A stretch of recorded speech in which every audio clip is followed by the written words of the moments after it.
Hello friends, so this is the overall price chart of Tesla INC or TSLA, and something interesting is happening over here.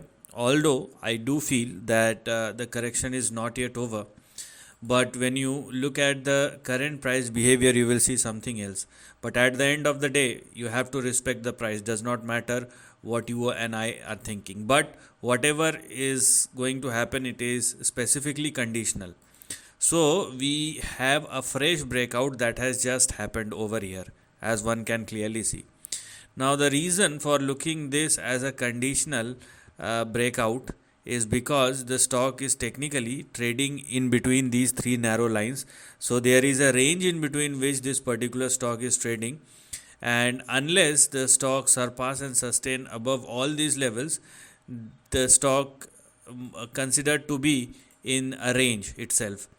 Now, a range breakout has happened above 430 or 431, but for better confirmation, let it also surpass and sustain above 515 or 517, which is the near term resistance.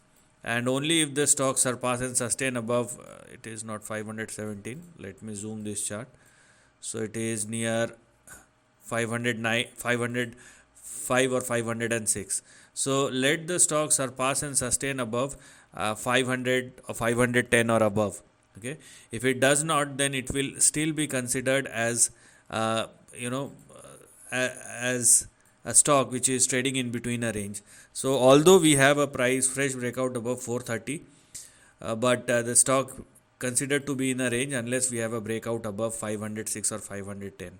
Now the condition is, if there is a breakout at or above 510 or more, then in that case you will see a fresh uptrend.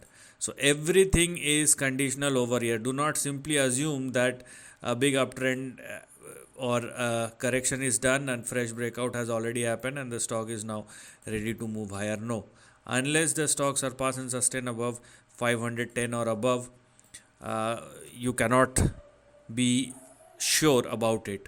So sustainability above that is mandatory. If it happens, then the next big range may push this particular stock, may push in between $3,000 and $5,000. But if it continue to trade and sustain in between 370 and 506 or 510, it is still considered to be a range bound pattern. Meanwhile, don't go below 291, otherwise downside may resume once again, which will be the final stop loss. So yes, there is a breakout, but that is completely conditional breakout. Okay, and unless you have confirmation, you must not go ahead. So this is the end of the video. Thanks for watching.